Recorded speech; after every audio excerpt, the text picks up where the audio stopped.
অগ্নিদেব চট্টোপাধ্যায়ের পরবর্তী ছবি চোর সিনেমায় পুলিশের ভূমিকায় অভিনয় করছেন শঙ্কর চক্রবর্তী। ইতিমধ্যেই প্রকাশ্যে এসেছে শঙ্কর চক্রবর্তীর সেই লুক। তার আগে ছোট পর্দার অভিনয় থেকে শুরু করে ওয়েট লস জার্নি, পরবর্তী কাজ, সমস্ত কিছু নিয়ে মুখোমুখি আড্ডায় শঙ্কর চক্রবর্তী। এই যে আপনি নিজে স্বেচ্ছায় ওজন কমিয়েছেন, সেটা নিয়ে নানান কথা, মানুষের একটা ভুল ধারণা তৈরি হচ্ছে। আমি ওজন কমাতে শুরু করেছি। আমি 97 মিনিটস আমার ভুঁড়িটা এইখানে চলে যেত, আমার মুখটা এত বড় হয়ে গিয়েছিল। আমি নিজে মনিটর দেখতাম না শর্ট দেবার পরে, আমার এত লজ্জা করতো দেখতে, এই বাবা কি কুৎসিত দেখতে লাগছে। সেটা একটা হলো। তারপরে যেটা হলো, আমি একটা ছবি এসেছিল আমার কাছে, খুব বড়, মানে বড় ছবি মিনস আমার প্রায় লিড রোল ছিল, দুটো তিনটে ক্যারেক্টার ছিল লিড। তার মধ্যে একটি মহিলা চরিত্র, একটি আমি, আর একটি রঘুবীর যাদবের করা ছিল রিক্সাওয়ালা, ইন্দ্রনীল ঘোষ, সেটার ওর ছবি। কোনো অজ্ঞাত কারণে ডেট টেট ফিক্স হয়ে হলো না, কিন্তু আমি দেখলাম যে আমি শুরু করে ফেলেছি। ওজন করতে করতে আমার দুটো তিনটে এজ ছিল, সেই জন্য ওজন কমানোর দরকার ছিল। তো শুরু করে ফেলেছি, তারপরে করে গেলাম। কিন্তু ইদানিং দেখছি বিভিন্ন লোকেরা প্রশ্ন করছে, আপনার কি সুগার হয়েছে, আপনার কি হয়েছে? আমি বললাম যে দেখুন ভাই, তো মহা মুশকিল। আমি তো ওজন কমিয়েছি ডায়েট করে, আমি এক্সারসাইজ করে ওজন কমিয়েছি কাজের জন্য। তবে দাদা এর মধ্যে তো একখানা জিনিস পজিটিভ, যে এখনো এত মানুষ, মানে তোমার অনুগামীরা যেমন আছে, আরো অন্যান্য বর্তমান প্রজন্মের ছেলেমেয়েরাও তোমাকে নিয়ে চিন্তিত এবং তোমাকে ভালোবেসেই তোমার খবর নিয়েছে। হ্যাঁ হ্যাঁ হ্যাঁ, সেটাও আছে। অনেকে ভালোবেসে খবর নিয়েছেন, আবার অনেকে একটু অন্যরকম ভাবেও বলেছেন যে উনি অসুস্থ, উনি কি আসতে পারবেন, উনি কি কাজ করতে পারবেন, এরকমও শুনেছি।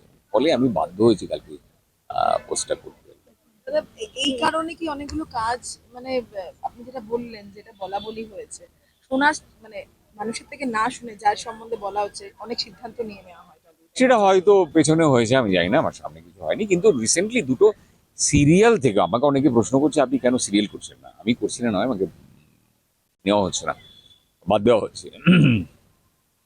একটা লীনা গাঙ্গুলির হাউস থেকে আমি বাদ পড়েছি, আমি যখন থিয়েটার করছিলাম, সেই কারণে ওদের কোনো দোষ নেই, ওদের টেলিকাস্ট ডেটটা একটু পিছিয়ে গেল, এবং সেইখানেই আমার রিহার্সালটা চলছিল। আর একটা হচ্ছে একটি ছবি, একটি ইন হাউস সিরিয়াল আসতে চলেছে, আমি চ্যানেল বলছিলাম। সেখানে আমার লুক সেট হয়েছে, আমার মক শুট হয়েছে, আমাকে প্রোমো ডেট দেওয়া হয়েছে, তারপরে বাদ দেওয়া হয়েছে। এটাও কোনো অজ্ঞাত কারণে এটা কিন্তু বাদ দিয়েছে। সেটা কারণটা আপনি জানতে পারছেন? না না না, আমি আমি আমি জিজ্ঞেস করিনি আমাকে। ঠিক আছে ভাই, এরকম হয়, বহু হয়েছে আমার জীবনে, আবার একটা হয়েছে।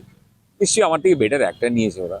কিন্তু আজকে যে কারণে আসা, এই জন্মদিনটা এবং অগ্নিদার সঙ্গে আপনার দীর্ঘদিনের পরিচয়, এটা একটু বলেন। মানে হ্যাঁ, অগ্নির সঙ্গে আমি ছবি করেছি, আমি সিরিয়াল করেছি, অগ্নি ভীষণ ভালো ডিরেক্টর।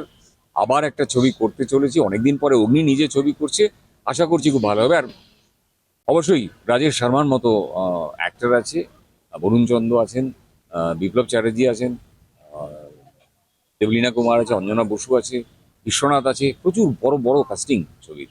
মানে জিতু কামাল আছে অবশ্যই।